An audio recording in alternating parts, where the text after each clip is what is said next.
Assalamualaikum warahmatullahi wabarakatuh. Waalaikumsalam warahmatullahi wabarakatuh. Alhamdulillahi ala ihsanih wa syukru lahu ala taufiqihi wa amtinanih. Wa asyhadu an la ilaha illallah wahdahu la syarika lahu ta'ziman li sya'nih. Wa asyhadu anna Muhammadan abduhu wa rasuluhu ad-da'i ila ridwanih. Wa sallallahu ala nabiyyina Muhammadin وعلى آله وأصحابه وإخوانه. قال الله سبحانه وتعالى يا أيها الذين آمنوا اتقوا الله حق تقاته ولا تموتن إلا وأنتم مسلمون. اللهم إنا نسألك علما نافعا ورزقا طيبا وعملا متقبلا. Pemirsa TV Sunnah dan pendengar radio kita FM dimanapun Anda berada, Alhamdulillah tidak henti-hentinya kita memuji serta bersyukur pada Allah Subhanahu wa Ta'ala yang telah memberikan kita begitu banyak limpahan nikmat, dan dengan taufiknya Allah Subhanahu wa Ta'ala mempertemukan kita kembali, memudahkan kita kembali untuk bisa melanjutkan pembelajaran kita di dalam pertemuan kali ini dalam rangka untuk mempelajari tahsin Al-Quran. Karena kita ketahui bersama bahwa Nabi kita Muhammad sallallahu alaihi wasallam pernah bersabda, khairukum man ta'allama al-Qur'ana wa 'allamah. Sebaik-baik kalian adalah man ta'allama al-Qur'an, yang mempelajari Al-Quran dan juga mengajarkannya. Maka semoga pahala sebaik-baik manusia ini bisa kita raih ya, dan diterima oleh Allah Subhanahu wa Ta'ala. Nah, pemirsa TV Sunnah dan pendengar radio kita FM dimanapun Anda berada, insyaallah Ta'ala di malam hari ini kita akan melanjutkan pembahasan kita di dalam kitab Tuhfatul Atfal yang dikarang oleh Syekh Sulaiman Al-Jamzuri rahimahullahu Ta'ala, di mana kita akan melanjutkan di bait yang nomor 14. Bait nomor 14 di situ beliau rahimahullah taala mengatakan warabi'ul ikhfa'u 'indal fadili minal hurufi wajibun lil fadili. Perhatikan di situ bahwasanya warabi' ai bimakna hukmur rabi' min ahkamin nun sakinati wat tanwin, bahwa hukum yang keempat dari hukum nun mati dan tanwin. Ya, karena kita tahu bahwa hukum nun mati dan tanwin itu ada 4 hukum. Dan pada malam ini kita akan membahas hukum yang terakhir pada bab ini, yaitu nun mati dan tanwin. Di mana hukum yang pertama itu adalah izhar. Hukum yang kedua itu adalah idgham. Hukum yang ketiga itu adalah iqlab atau qalb. Dan hukum yang terakhir yang keempat ini yang ada pada bait nomor 14 beliau mengatakan warabi'ul ikhfa. Hukum yang keempat dari hukum nun mati dan tanwin yaitu adalah ikhfa. Indal fadili minal hurufi wajibun lil fadili. Yang dimana huruf-hurufnya itu adalah yang tersisa dari hukum-hukum sebelumnya. Ya, kita tahu bahwa nun mati dan tanwin bertemu dengan huruf hijaiyah yang berjumlah 28. Ya, dari 28 itu 6 masuk kategori izhar. 6 lagi masuk kategori idgham, dan 1 masuk kategori qalb atau iqlab. Maka jumlahnya ada 13.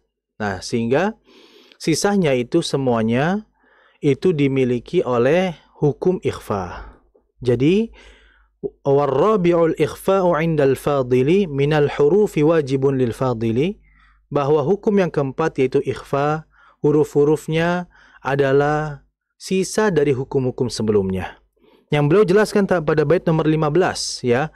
Beliau jelaskan pada bait nomor 15, fi khamsatin min ba'di 'ashrin ramzuha fi kilmi hadzal baiti qad dhammantuha.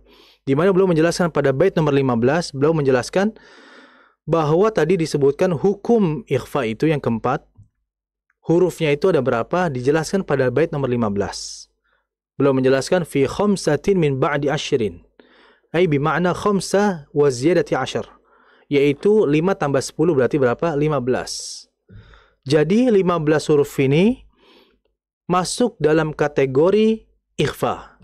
Jadi apabila ada nun mati atau tanwin berjumpa dengan 15 di antara 15 huruf nanti yang akan disebutkan, maka dalam membacanya kita harus membaca dengan ikhfa.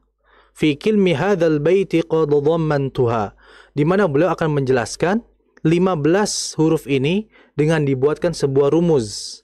Dibuatkan sebuah rumus yang rumus tersebut ada pada bait nomor 16. Lihat di situ pada bait nomor 16 beliau mengatakan sif dza thana kam jada syakhsun qad sama dum tayyiban zid fi tuqan da' zalima. Ini cukup panjang, tapi memang saya akan ulangi bahwa huruf ikhfa ada 15 huruf, dan 15 huruf ini agar mudah kita menghafalnya dibuatlah sebuah rumus oleh Syekh Sulaiman Al-Jamzuri ini, tepatnya pada bait nomor 16. Belum menjelaskan hurufnya adalah dari kata sif dza thana kam jada syakhsun qad sama dum tayyiban zid fi tuqan da' zalima. Dari bait nomor 16 itu yang masuk dalam kategori hukum ikhfa itu diambil pada huruf pertama pada setiap kata. Contoh tadi sif. Lihat pada bait nomor 16 di situ Syekh Sulaiman mengatakan sif. Maka yang masuk huruf ikhfa adalah sadnya, diambil huruf yang pertamanya. Sif. Kemudian dza, maka huruf dzanya. Thana, kemudian huruf tha. Kam, kaf, jada, jim, syakhsun, shin, qad, qaf, sama, sin, dum, dal, tayyiban, ta, zid, zai, fi, fa, tuqan, ta, da', dad, dan zalima, dha. Nah, jadi rumus ini memang panjang ya, yaitu sif dza thana kam jada syakhsun qad sama dum tayyiban zid fi tuqan da' zalima. Memang panjang, tapi yang diambil itu huruf pertama pada setiap kata, enggak semuanya.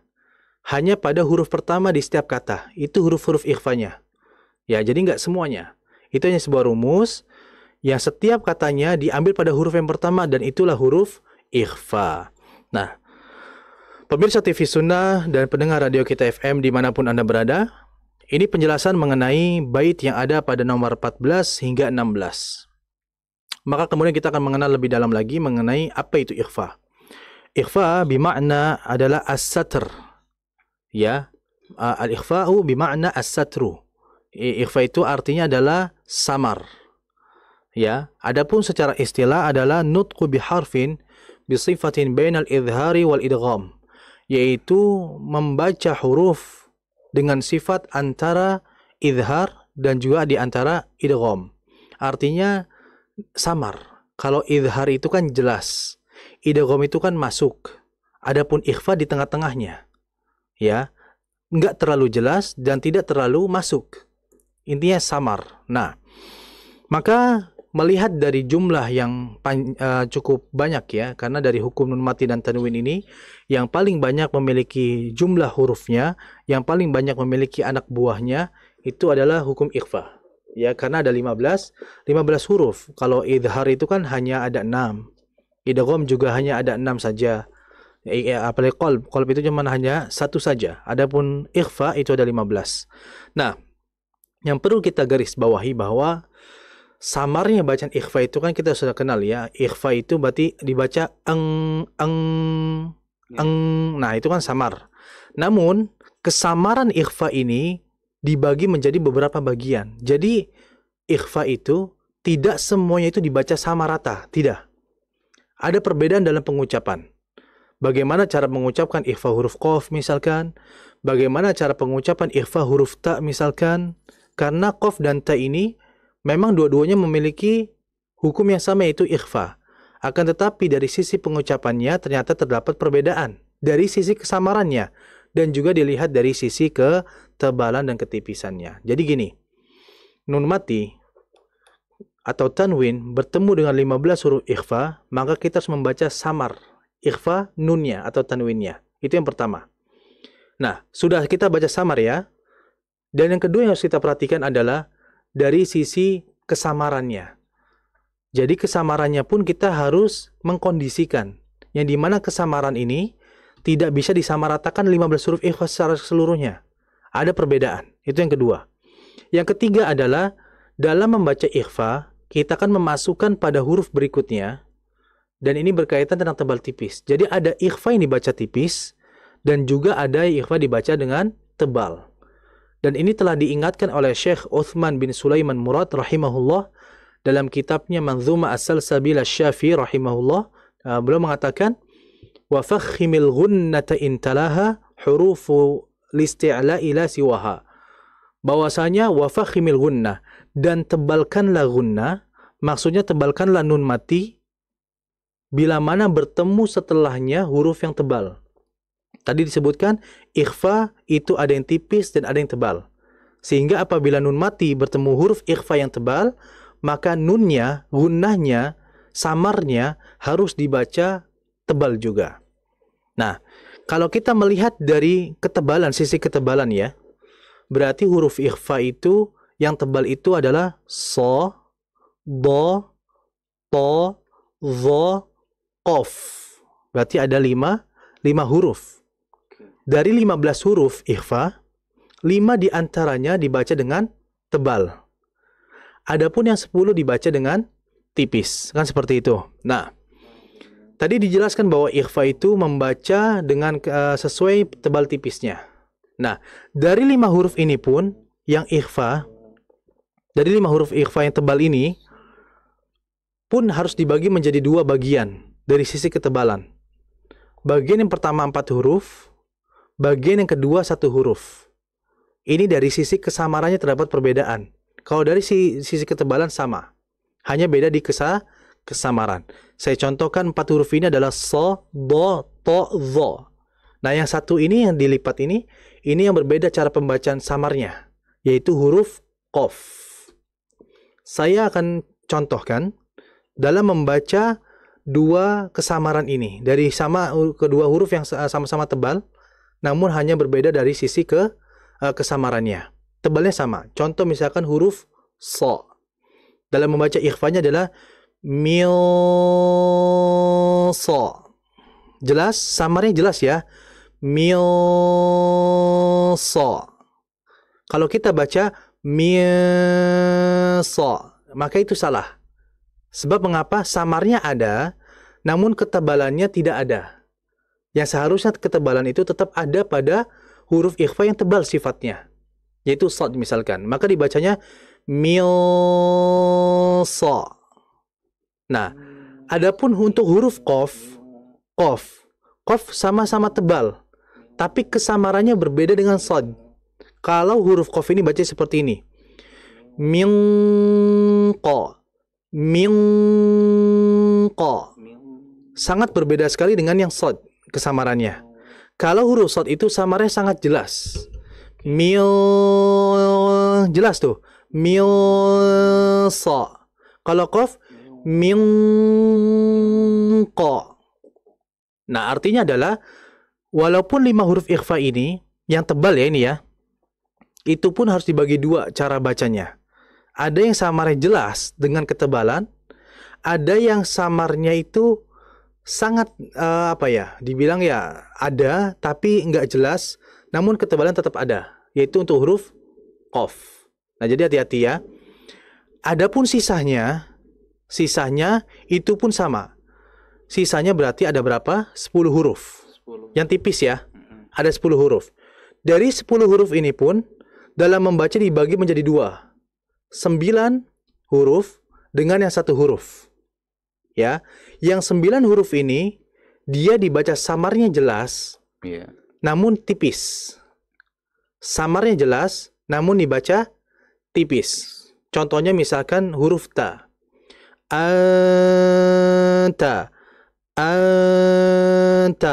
Ya, berarti huruf ta, kan ada 9 huruf ya. Saya ini kan 9 huruf. Ta, tha, ja, da, za, kemudian sa, sya, fa, ya, fa, dan juga ada ada 10 ya? Ada 9 ya? Ya, ada 9. Saya ulangi, ta, ta, abata, ta, tha, ta, ja, da, za, za, sa, sa, sya, kemudian fa. fa. 9. Oke. Nah ini huruf ikhfa yang dibaca tipis, samarnya jelas. Seperti contoh tadi huruf ta, anta. Nah adapun yang satu ini adalah kaf. Nah kaf ini sama seperti kof, samarnya sedikit. Namun bedanya kalau kof itu tebal, Oke. kalau kaf itu tipis. Namun langsung dibaca eng kalau kaf, sehingga dibacanya minkum. Minkum. Kalau anta, kalau saya baca minkum, maka itu ucapan yang salah. Salah. Karena samarnya jelas. Iya. Seharusnya langsung minkum. Nah, Minkum. dari pembagian ini, saya pun membuat sebuah rumus. Cukup 4 saja yang harus diperhatikan. Tadi kan disebutkan dari sisi pengucapan, itu kan tadi agak, kalau kita ringkas, dari ada 4 bacaan ikhfa. Yang pertama, samarnya itu nggak jelas dan tebal, itu qaf. Minko, Mingko. tebal. Samarnya tidak jelas tapi tipis. Kaf. Minkum. Ya, dua bagian awal 1 dan 2 ini langsung eng, hanya beda di tebal tipis saja. Ya, paham? Itu. Jadi langsung eng. Dan itu cuma 1 huruf masing-masing. Adapun yang nomor 3, itu dibaca samarnya jelas. Namun yang nomor 3 ini dibaca tebal, yaitu so, do, to, dho. Maka dibaca tebal, namun samarnya jelas. Milso, milto. Nah, adapun yang terakhir, yang keempat ini, sisanya itu, yang 9 huruf tadi. Nah, jadi artinya adalah ada di situ perbedaan dari sisi pengucapan, walaupun memiliki makna yang sama hukumnya, yaitu ikhfa, namun dari kaifiyatun nutqi, yaitu cara bacanya, terdapat sebuah perbedaan.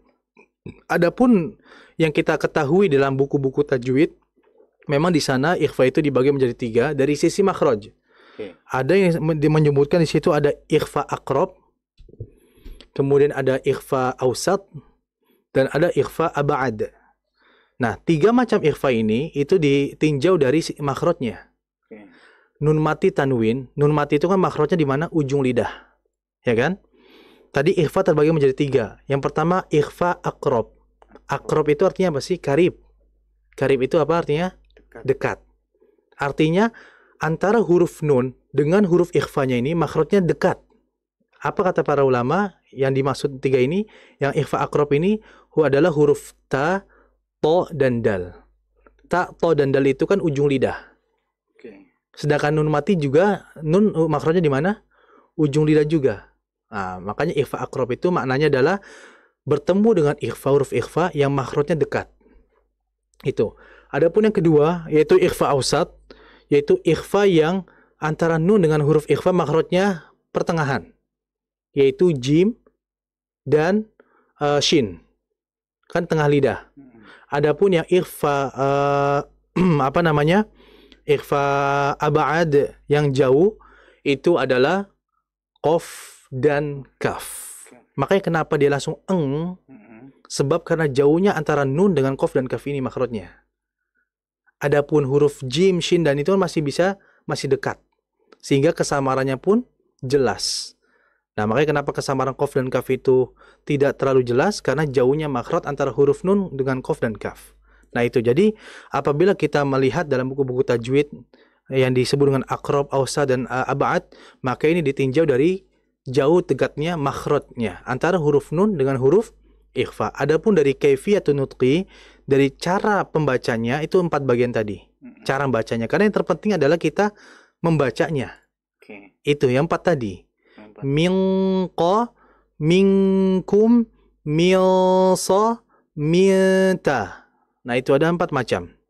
Sehingga kalau saya baca, misalkan وَالَّذِينَ يُؤْمِنُونَ بِمَا أُنزِلَ إِلَيْكَ وَمَا أُنزِلَ مِن قَبْلِكَ, maka itu sudah dikatakan salah. Di mana salahnya? Apakah di ikhfa zai? Hifaza benar. Benar. Yang salah Min qaf. kof. Ah. Min qablik. Karena pertama salahnya nggak tebal. Tidak tebal ya. Yang kedua samarnya sangat jelas. Oke. Kalau saya baca walladzina yu'minuna bima unzila ilaika wa ma unzila min qablik. Itu benar, Ustaz. Ah? Benar. Saya ulangi. Coba. walladzina yu'minuna bima unzila ilaika wa ma unzila min qablik. Salah ya. Salahnya kenapa? Di unzila. Bukan, di qafnya. Tetap di Oke. qafnya, cuman karena samarnya jelas. Oke. Harusnya kan Tersebut. Min, Masalahnya, iya. bukan mil. Nah itu. Salah. Jadi, Kalau Ustaz Fauzi yang baca nggak kedengaran salahnya soalnya. jadi gitu. Jadi apa namanya? Itulah perbedaan dari pengucapan ikhfa. Jadi kita itu tidak bisa membaca ikhfa secara keseluruhan dengan sama rata, sama semua tidak. Ternyata ada perbedaan, Iya. dan perbedaan bacaan itu kita bagi menjadi 4 bagian tadi. Mm-mm. Langsung dan tebal itu qaf, langsung tipis kaf, samar engnya jelas yaitu sodot itu tebal, dan yang terakhir yang tipis. Oh, berarti yang tadi terakhir dibaca itu harusnya untuk yang ke kaf ya?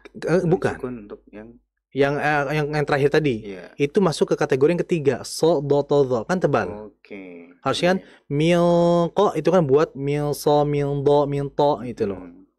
Jadi dilihat dari sisi tebal tipis. Kalau kaf itu kan tipis. Kecuali kalau saya misalkan baca walladzina yu'minuna bima walladzina yu'minuna bima unzila ilaika wa ma unzila. Salah nggak? Salah. Karena itu ranahnya siapa? Ranahnya yang tebal tadi ya? Yang tipis dan kaf. Oke. Nah itu. Bingung. Jadi memang ini harus diperhatikan dengan Iya. seksama. Ya, jadi memang Harusnya kayak huruf ya, ini kan huruf yang untuk yang isti'la tadi kan ya? Yang kalau tebal. isti'la kan tadi yang Oke. tebal ada yang samarnya jelas, Hmm. ada tebal yang samarnya sedikit. Oke. Yang samarnya sedikit tebal kan qaf. Hmm. Min ko. Mingko. Itu kan samarnya sedikit, tebal. Ada yang dia itu tebal samarnya jelas. 4 huruf so do to do. Hmm. Mil so. Maka kalau saya baca mil ko, itu ranahnya so do to do itu. Oke. Harusnya kan min ko. Itu. Oke. Nah, jadi itu. Jadi lihat dari sisi tebal juga, tebal dan juga kesamarannya. Nah, itu yang harus kita pahami bersama. Maka di antara beberapa perhatian dalam pengucapan huruf ikhfa adalah yang pertama tadi, ikhfa ini kan termasuk guna yang sempurna. Guna yang sempurna ini berarti kita dalam membaca kadar gunahnya, samarnya itu cukup lama ditahannya. Contoh qul a'udzu birabbin nas malikin nas ilahin nas min syarril. Nah, ditahan dulu. Min syarril, jangan min syarril. Nah, itu terlalu cepat.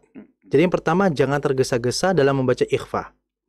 Yang kedua adalah tadi permasalahan tipis dan tebal. Tidak boleh kita baca min syarri ma khalaqa, karena itu ketebalan. Yang seharusnya tipis. Min syarri. Itu. Kemudian yang terakhir adalah jangan isba'. Isba' itu yang kita katakan seperti memanjang. Ya, contohnya misalkan gitu. Atau kan ing kuntum shodikin, dibacanya ing harusnya kan ing kuntum shodikin. Jadinya kayak ada ya mati. Betul, ada huruf mad. Oke, Jadi oke. seperti memanjang, itu namanya isba'. Jadi hati-hati dalam membaca gunna, ikhfa. Nah, ini seringkali ada isba' ini, idgham bi gunna, kayak famay ya'mal. Nah, ini tidak boleh. Ya, jadi jangan ada terlalu isba' itu panjang-panjang seperti itu. Ini tidak diperbolehkan karena ini menambahkan huruf pada bacaan Qur'annya. Dimana kalau menambahkan huruf kan sangat berbahaya, manapun akan berbeda nantinya ya. Jadi hati-hati mengenai bacaan ini, dan mungkin ini kita bisa bahas mengenai ikhfa. Alhamdulillah kita sudah menuntaskan dari bait 14 hingga bait nomor 6. 16. Barakallahu fiikum.